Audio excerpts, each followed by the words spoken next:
What up? What up? What up? Another episode of the Cove. Season is winding down. It's been a hot minute since we've been on the air. A couple days. Uh, it's been quite a wild couple of days. Let me put it that way. I am still a little bit disgusted by how many mushers we have in the chat, how many mushers we have in the Discord, I should say, and how many times I myself get mushed. It is incredible that this still continues to this day. And we know the power of mushing. If you don't know what I'm talking about, it's better off that way. But with no further ado, let's hop right into this slate. It's not the prettiest, it's not the ugliest, somewhere right in between. So let's bring up the screen. Let's take a look at what we got here. Let's start off by taking a look at some odds, taking a look at some matches.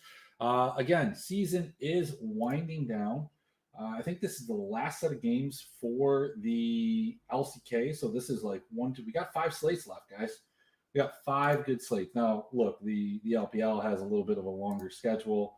We've got games going until the 26th over there, but the LCK is done on the 19th. So these are the last 2 games for these teams in terms of what these games mean. Let's take a look. I think that I don't know if people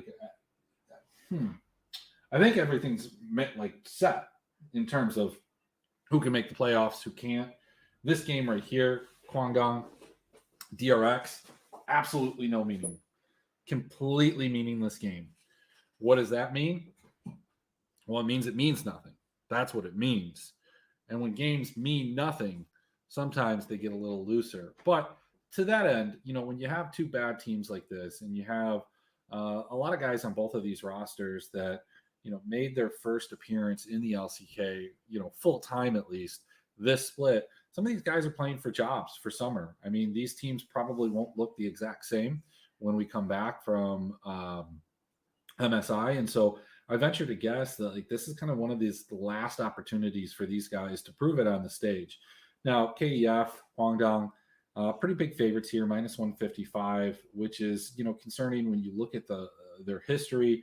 Whether or not they should be favorites is, questionable. But this DRX team, obviously not the best level of competition. KDF coming off of a big win in a kind of reverse sweep fashion over Gen G. No one saw that happening. They were kind of chalky there. So look, I don't know if I want to bet anything on either of these teams. I certainly don't want to bet a sweep one way or the other, not at a minus 260 and certainly not at a plus 190. Well, I shouldn't say certainly at a plus 190. I think those odds are pretty accurate. That being said, what's the total here? Map 1 total, map 2 total, 20.5. I kind of think that this might be a spot where we want to take the overs on those. Let's do something real quick here. Let's take a look. I'm not going to do this on screen, but I want to take a look at something in the 2022 season. Let's go to summer season. Let's go to scoreboards. Let's go to week 9. Let's take a look, see what we got here. Not particularly higher scoring games per se.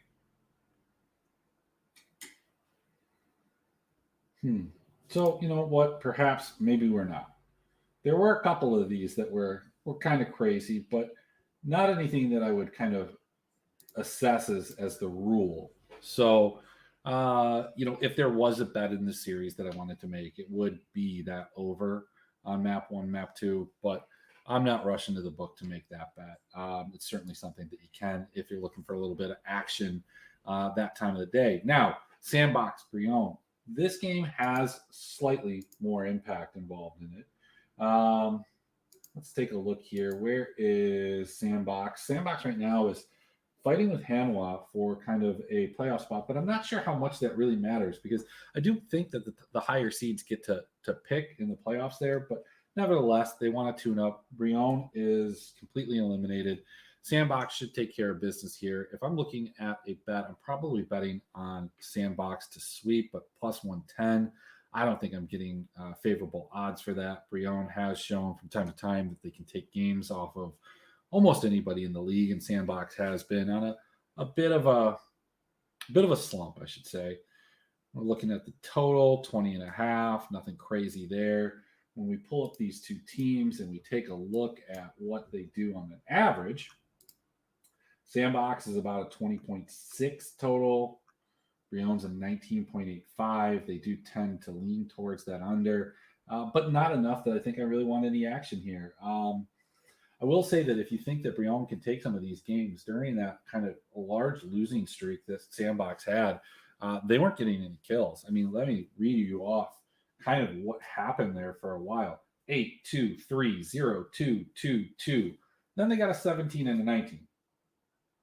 Now, that being said, some of those games were KT and Gen G, but others were KDF. But that's been kind of Sandbox's MO. They're very, I don't want to say similar to IG, but in the sense that, like, when they lose, they don't put up any resistance. They don't put up any kills. And that's the same thing that we see with IG. So if Sandbox doesn't sweep the series, you're going to be hard pressed to find them in any type of the optimals. But look, stranger shit's happened over the last week and a half. So if you're building a bunch of lineups, you're probably building a bunch of, or not a bunch, but some Sandbox. You're not going to feel good about it, and that's okay. Top over to the LPL. A little bit more excitement over here. We've got TT. We've got Top. Look, TT coming off I don't want to say a bad loss to BLG, but kind of a disappointing one, right? BLG is a team that has a hard time sweeping anybody, and they swept TT in pretty impressive fashion. That being said, Top's not coming off their best performance either. They're coming off a loss to LGD, who's streaking. Game 1, they got clobbered. Game 2, they threw it away. TT is a much more formidable opponent than LGD. Or are they? I don't know. At this point, who knows? So this TT Top series, I'm not necessarily sure that I really want to overextend on any of these bets, but if I did, if I was taking a stab at something, perhaps I would consider the spread for Top. Let's take a look at these kind of most recent games from both of these teams in terms of total, at least. Totals 24.5. We're seeing TT pretty consistently go over that. 24.5 is about their average, but if you look at their last like 9 or 10 games, 30, 33, 19, 31, 26, 27, 24, 25. So they're leaning towards the over there. And you go over here and you look at Top, kind of similar. What we got is 35, 28, 38, 16, 29, 30, 46, 36. So, yeah, I mean, I think that it's almost a slam dunk to take the over here. I wouldn't say it is a slam dunk, but it's pretty close. Maybe it's not a layup. It's a little mid-range jumper, something right there. So if we're betting, those are probably my favorite bets here. Finally, LNG minus 1,600 seems like a pretty accurate number. They are in the contention for the top spot. After throwing that series against JDG, they looked like they were in full control. Halfway through, Discord started tilting that they should have gone for LNG, Newman specifically, and from there out, they were cursed. LNG, I don't think, controlled any part of the game from that very moment on, but against anyone's legend, I suspect that they're going to be able to take care of business. Look, LNG just went through kind of a murderer's row. The who's who of the LPL was stacked up against them. Some teams get their tough games spread out over the split. Some of them get it early, some of them get it late, but LNGs were just clumped right in. Quite frankly, most of these LPL teams do not, especially the top of the table ones, have to play each other throughout the rest of the season.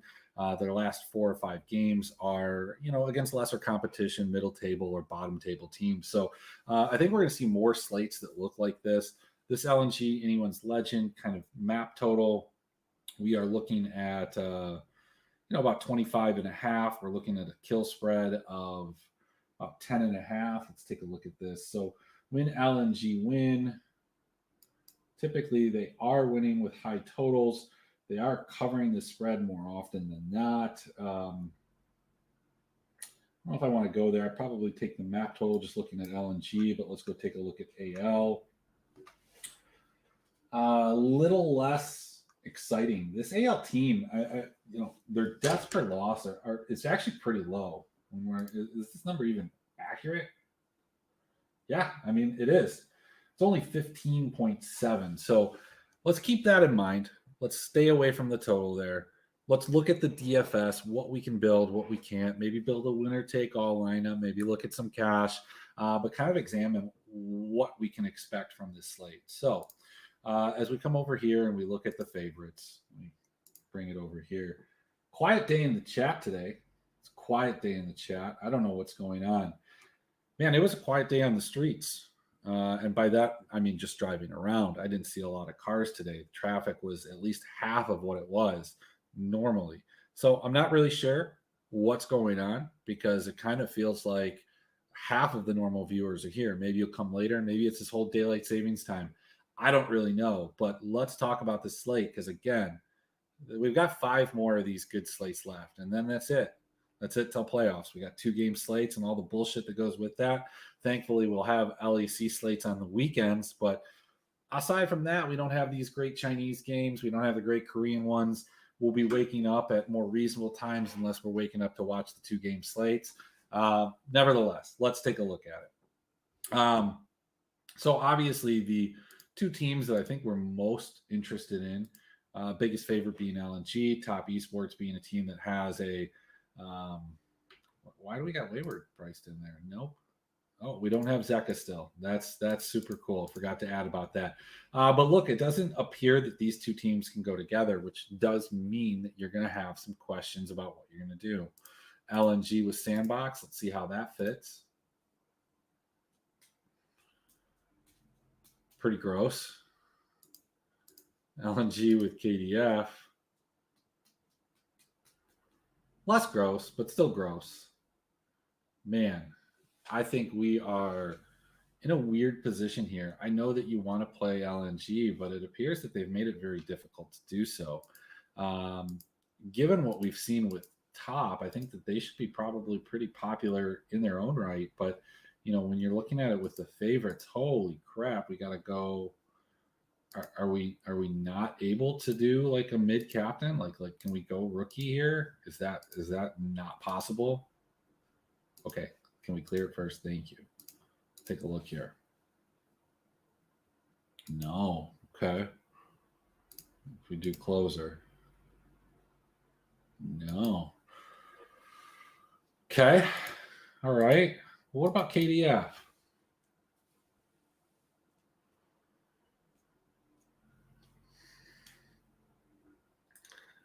I don't know. I have a feeling that this is going to be a pretty popular build. I mean, there's just not a lot that you can build on this slate with favorites. Really weird the way that they have pricing. Let's kind of take a look at how this kind of breaks down.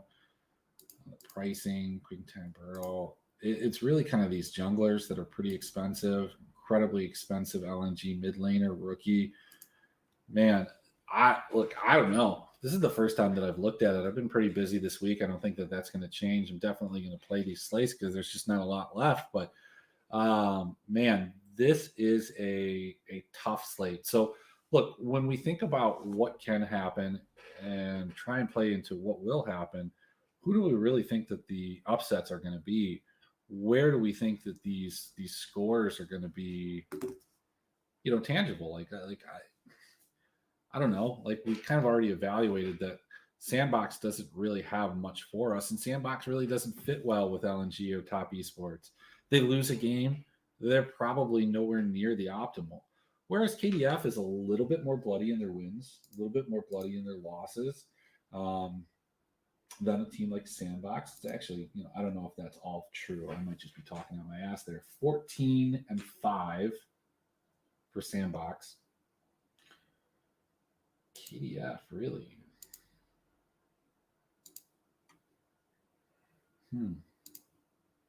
About the same. 13.6. Yeah, I mean, More recently, Guangdong has put together a little bit of a streak, though. I mean, they've won what, 6 of their last 8?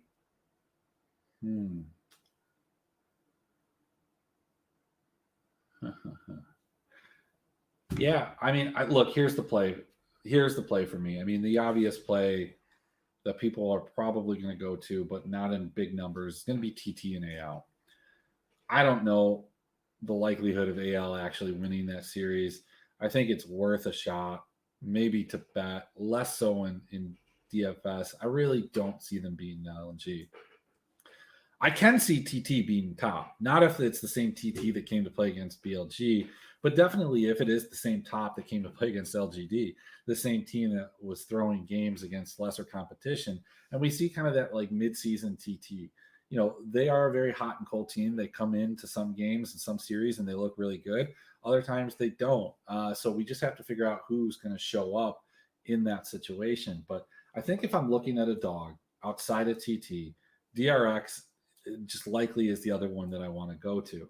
Not because I have confidence in this team, not because I think that they're going to score well, but I think people will look at KDF beating Gen G, KDF beating LSB, KDF. I mean, basically on a 3-series win streak here after losing 4 or 5 in a row. I think they're going to read a little bit too far into it.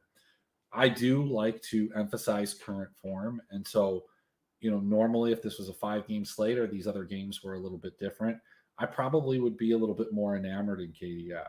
I think KDF on a 5-game slate, like on a Saturday, if we had another LPL game, probably ends up being a little bit more sneaky. The pricing for top and the pricing for LNG, probably a little bit different in that scenario. But as weird as it might sound, and as infrequently as this has happened so far, this split, that KDF DRX series, I think, is kind of the key to the slate. Of course, TT can make and render anything from that series moot, I don't know, whichever it is, by winning. But perhaps they're part of the optimal lineup with the winner of that series. So, you know, if you're playing cash, I think it is like a KDF TES or KDF LNG. Either of those situations kind of feel really good. But if you're playing kind of GPP, you're taking a stab at a couple different things.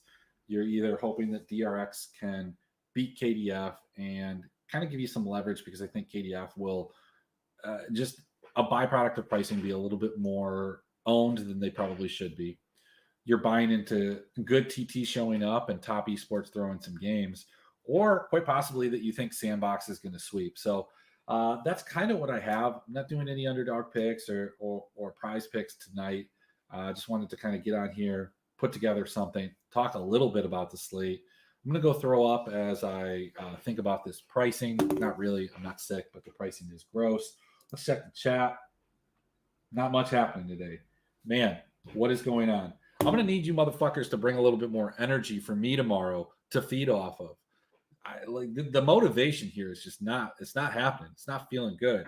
But one of you guys is going to bink. I'm going to bink. It's going to be a big-tastic day.